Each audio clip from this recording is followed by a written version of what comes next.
सबसे पहले तो प्रदेश के सभी युवाओं को नौनिहाल नहीं, नौनिहाल होते हैं जो 1 से 5 साल तक के बच्चे होते हैं। परीक्षा भर्ती में शामिल होने वाला कोई भी बच्चा 16 साल से नीचे का नहीं होता, कम से कम आयु बता रहा हूं। तो ये 20 साल 25 साल वालों को नौनिहाल मत बताओ, पहले तो अपना ज्ञान बढ़ाओ। तो मैं सभी युवाओं को हार्दिक बधाई देना चाहता हूं। आप लोगों का संघर्ष काम आया, आप लोगों ने जो धरना प्रदर्शन किया और जो संघर्ष किया सोशल मीडिया के माध्यम से भी, उसके लिए मैं आप सभी को हार्दिक बधाई और शुभकामनाएं देना चाहता हूं। कुछ लोग कह रहे हैं उमेश कुमार श्रेय लेना चाहते हैं, तो मैं उनको भी बताना चाहता हूं। आज एक पोस्ट देख रहा था मैं किसी की कि इस उमेश कुमार और नन्हे किसी का, भाई हमें श्रेय लेने का कोई शौक नहीं है और ना हम आपके श्रेय के मोहताज हैं। उमेश कुमार आपका मोहताज नहीं, आपके श्रेय का मोहताज नहीं है। आज भी आपसे ज्यादा, कई गुना ज्यादा संख्या में चाहने वाले लोग हैं, प्यार करने वाले लोग हैं। हम गए थे अपने बच्चों का समर्थन करने के लिए, हम गए थे धरना स्थल पर अपने प्रदेश के बच्चों का समर्थन करने के लिए, और आगे भी जब भी जरूरत पड़ेगी तब समर्थन करने जाएंगे। मैंने विशेष सत्र आहूत करने के लिए पत्र लिखा, सीबीआई जांच के लिए लिखा, वो मेरा बच्चों के प्रति कर्तव्य था, कोई एहसान नहीं हमारा किसी के ऊपर। गलतफहमी मत पालना। जितने नेता श्रेय लेते फिर रहे ना, होर्डिंग लगवा रहे हो और सब ड्रामे कर रहे हो, ये बंद कर दो। ये खालिस बच्चों की मेहनत है, इसमें हमारा किसी का कोई योगदान नहीं। हमने सिर्फ वो किया जो हमें करना चाहिए था, जो हमारी जिम्मेदारी है बच्चों के प्रति। दूसरी बात, त्रिवेंद्र सिंह रावत जी, आप से एक सवाल पूछा गया कि आपके खिलाफ जब सीबीआई जांच हुई थी तो आप सुप्रीम कोर्ट क्यों भागे थे रुकवाने के लिए। तो आप उसमें मैं, हैं, क्या, किसने, ऐसे कौन सा, उन्हें जानकारी नहीं है, भूल गए क्या। 27 अक्टूबर 2020 को आपके खिलाफ माननीय उच्च न्यायालय ने मेरी याचिका पर, जिसमें आपके ऊपर भ्रष्टाचार के आरोप थे, सीबीआई जांच दी थी, याद कर लीजिएगा। और आप सुप्रीम कोर्ट भाग गए थे। अगर इतने दूध के धुले थे ना, तो सुप्रीम कोर्ट जाने की जरूरत नहीं थी, जांच होने देते, दूध का दूध और पानी का पानी हो जाता। हमारे खिलाफ भी तो सीबीआई जांच चल रही है हरीश रावत जी वाले प्रकरण में। हम तो सुप्रीम कोर्ट हाई कोर्ट नहीं भागे आज तक। सच्चे हैं, अड़ के लड़ रहे हैं, खड़े हैं। जो निर्णय होगा वो सबको मंजूर होगा।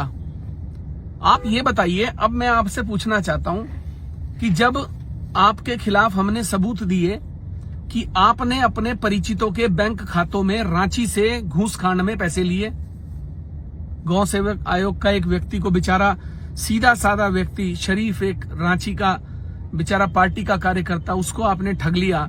नोटबंदी में उससे आपने पैसे ले लिए बैंक के खातों में, उसने आरोप लगाया।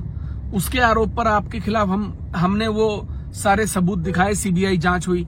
आप क्यों भागे हाई कोर्ट से सुप्रीम कोर्ट अपनी जांच रुकवाने के लिए? क्यों रुकवाई वहां से? अरे लड़ते ना। दूसरी बात, NH-74 वाले मामले में आप ने सीबीआई जांच रोकने के लिए क्यों पहल की? सूर्यधार लेक में, जिसमें आपका साथी, आपका पार्टनर संजय गुप्ता कह रहा था कि हमने यहां पर मुख्यमंत्री को लेक की घोषणा करने से इसलिए रोक दिया क्योंकि जैसे ही मुख्यमंत्री लेक की घोषणा करेंगे, जमीनों की कीमत आसमान छू जाएगी। आप नहीं थे, आपका दोस्त नहीं था संजय गुप्ता। और सुनिए, मेरे पास सारे सबूत दस्तावेज आज भी संभाल के रखे। ये नहीं है, ये उत्तराखंड में बहुत सारे नेता ऐसे हैं जिनकी कुंडलियां मैंने संभाल के रखी हुई है। ईश्वर ने कभी देवभूमि ने मौका दिया तो आप देखना, मैं बताऊंगा भ्रष्टाचार के खिलाफ लड़ाई किसको कहते हैं। संजय गुप्ता की पत्नी और आपकी पत्नी के नाम पर चामासारी में ज्वाइंट लैंड है या नहीं है सेस्त धारा में, जहां आप 5 स्टार होटल बनाना चाहते थे? है या नहीं है? कह दो नहीं है। नहीं है तो रजिस्ट्री की कॉपी आपके मुंह पे मारूंगा, ध्यान रखना। कह के दिखाओ एक बार नहीं है। उसके अलावा आप मुझे ये बताइए कि आपका भाई भांग की खेती में शामिल था या नहीं था? आपका भाई, आप, और ये भी बताइए क्या जो आपके भाई और भतीजे का स्टिंग ऑपरेशन हुआ था, जिसमें वो रोज 100 ट्रक खनन के निकालने की बात कर रहा था, वो झूठा था? बोलिए झूठा था। वो भी स्टिंग ऑपरेशन निकाल के आपके मुंह पे मारूंगा। वो भी मेरे पास पड़ा है, मैंने चलाया हुआ है।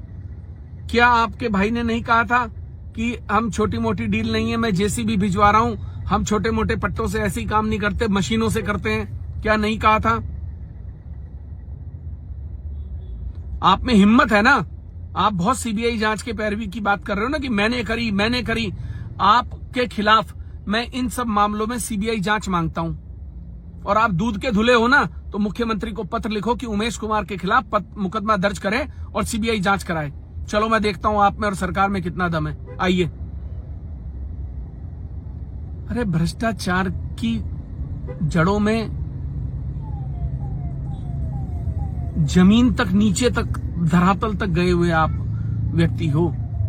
इस प्रदेश में जब आप मुख्यमंत्री बने, बनते ही आपने खनन बंद कर दिया और आपने कहा कि एक जांच कमेटी बनाई, 3 लोगों की कमेटी बनाई और कहा कि ये जांच करके मुझे बताएं कि ये कहां कहां खनन कराया जा सकता, कहां नहीं। उसी में एक विभाग था जिसको आपने उसका सदस्य बनाया था, मृदा भूमि संरक्षण विभाग। उसने 3 दिन बाद चिट्ठी लिख के आपको कह दिया कि हमारे बस की जांच करना नहीं है, हम इसके एक्सपर्टीज नहीं है। 8 महीने 9 महीने आप वो चिट्ठी दबा के बैठे रहे और आपने अवैध खनन इस प्रदेश में जमीन आसमान एक कर दिया। और 9 महीने बाद आप कहते हो कि साहब फलाने विभाग को हमने सदस्य बनाया था, वो जांच नहीं कर पा रहे हैं, उन्होंने असमर्थता जताई है, इसलिए हम वो कमेटी भंग करते हैं। अरे हद हो गई यार, हद हो गई भाई। और इतने बच्चों के समर्थक थे ना, धरने में जाते, बच्चों का समर्थन करते। मैं भी गया था धरने में बच्चों का समर्थन करने, आप भी जाते।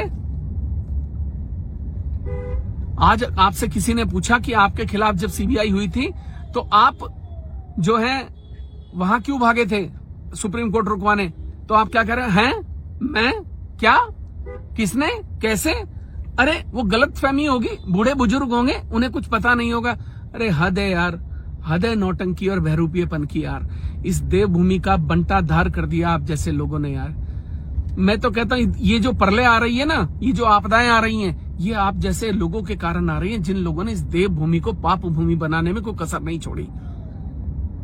शर्म करो, कुछ शर्म करो थोड़ी सी। सबसे बड़ी बात तो मैं हैरान ये होता हूं कि एक आदमी अपनी सरकार के खिलाफ षड्यंत्र करता है, कभी दिल्ली बैठ के, कभी देहरादून बैठकर, कभी कहीं, कभी लोकसभा में। जब आप सरकार चला रहे थे और आपके खिलाफ कोई बोलता था तो आप उसे षड्यंत्रकारी कहते थे, और आज जो आप यहां से लेके दिल्ली तक षड्यंत्र करते हो उनको क्या कहोगे? कच्चा चिट्ठा मेरे पास सबका है, उमेश कुमार नाम है मेरा, ध्यान रखना। मैं सरकारों से लड़ने और भिड़ने से डरता नहीं हूं। सैकड़ों मुकदमे मुझ पर दर्ज हुए, देशद्रोह, राजद्रोह, ईडी, सीबीआई, इनकम टैक्स। कौन सी ऐसी धारा है जिसका मुकदमा मुझ पर दर्ज नहीं हुआ? हम सच्चे हैं, हम लड़ने वाले लोग हैं, ध्यान रखना। संघर्ष करके यहां तक आए हैं, किसी के दबाने से और दबने से डरने वाले लोग नहीं हैं। इस राज्य के लिए संघर्ष किया, पिछले 25 सालों में सैकड़ों मुकदमे झेले और आगे भी संघर्ष करेंगे, डरेंगे नहीं किसी से। हमारे भ्रष्टाचार का मामला आज तक आप क्यों नहीं निकाल पाए कोई 25 साल में? अरे मुझे ब्लैकमेलर, स्टिंगबाज और दलाल कहने वाले मुझे ये बताएंगे क्या आज तक 25 सालों में एक आरोप सिद्ध कर पाए उमेश कुमार के खिलाफ? अरे स्टिंग करके ब्लैकमेल कर दिया। अरे स्टिंग हुए क्यों इनके? ये ऐसा कौन सा भ्रष्टाचार कर रहे थे जिसके कारण इनके स्टिंग हुए और फिर ये ब्लैकमेल हुए? हमें ब्लैकमेलर कहते हो? कभी इनसे पूछा कि इनके स्टिंग ऑपरेशन हुए, ये कौन से धंधे काले कर रहे थे? हमारे खिलाफ तो पूरी सरकार ताकत लगाकर त्रिवेंद्र सिंह रावत ने मुझे जेल भेजा था, मेरे ऊपर आरोप लगाया था सरकार गिराने का और दलाल ब्लैकमेलिंग का। क्या हुआ? साबित क्यों नहीं कर पाए? अरे तुम्हारी सरकार थी, शर्म करनी चाहिए थी। खुद मुख्यमंत्री रहते हुए भी पूरी ब्यूरोक्रेसी, पूरी ताकत और दल्ले कई सारे आपने पुलिस वाले मेरे खिलाफ लगाए थे। नाम नहीं लेना चाहता क्योंकि मैं पुलिस वालों को इसलिए नहीं कुछ कहता क्योंकि मुझे मालूम है जब मुख्यमंत्री किसी के कनपटी पे बंदूक रख देता तो उसकी औकात नहीं है, वो चाहे आईएएस हो, आईपीएस हो, वो काम ना करे। क्या कर लिया था मेरे खिलाफ राजद्रोह दर्ज करके देहरादून में? त्रिवेंद्र जी, सीमाओं में रहना चाहिए। 900 चूहे खा के बिल्ली हज को चली वाली कहावत आप पे बहुत, और ये मतलब आंदोलन बच्चों का, जीत बच्चों की, संघर्ष बच्चों का, बेगानी शादी में अब्दुल्ला दीवानी वाली कहावत आप पे फिट बैठ रही है। जबरदस्ती होर्डिंग लगवा रहे हो, फोटो खिंचवा रहे हो, ढोल बजवा रहे हो। कुछ शर्म लिहाज है या नहीं है? या बेच के खा गए सारी? या वो जो पौड़ी से या कहां से वो काला आता है उसका असर है? कमाल के आदमी हो यार। मतलब कुछ तो इंसान को धक्के खा के, चोट खा के शर्म लिहाज आती है। 4 साल में मुख्यमंत्री के पद से हटा दिए गए भ्रष्टाचारों के आरोप लगने के बाद, तब भी अकल नहीं आई है? कमाल है यार, कैसे मतलब कोई।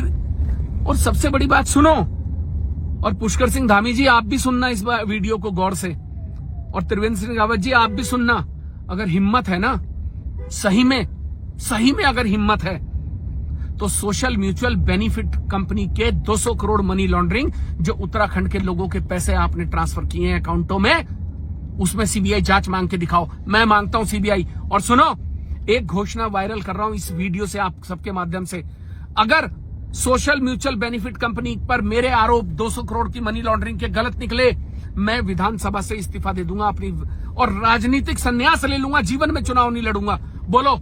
और अगर आप में हिम्मत है, अगर वाकई में देवभूमि से हो और वाकई में अपने आप को आप इस देवभूमि का सच्चे हितैषी मानते हो, तो सोशल म्यूचुअल बेनिफिट कंपनी के खिलाफ आप मनी लॉन्ड्रिंग के जो मैंने सीबीआई जांच की मांग कर रहा हूं लगातार, उसमें सीबीआई मांग के दिखाओ। अगर दस्त लग जाएंगे, दस्त आई बात समझ में? दस्त हिम्मत है त्रिवेंद्र सिंह रावत जी, लिख के दो लेटर। मैं देता हूं आज मुख्यमंत्री को, आज दूंगा। और अगर हिम्मत है ना तो इस लेटर का समर्थन करके दिखाना। बड़े आए सीबीआई जांच करवाने वाले, 3 में ना 13 में घर में निदाने। और जो है, अरे जीत गया मोदी जी की वजह से, उनके टिकट पे जीत गए। निर्दलीय लड़ते पता लगता 5000 वोट मिलने वाले नहीं है। लोग विधानसभा लड़ लेना अगला 2027 में, औकात पता चल जाएगी। हद है भाई किसी बात की यार।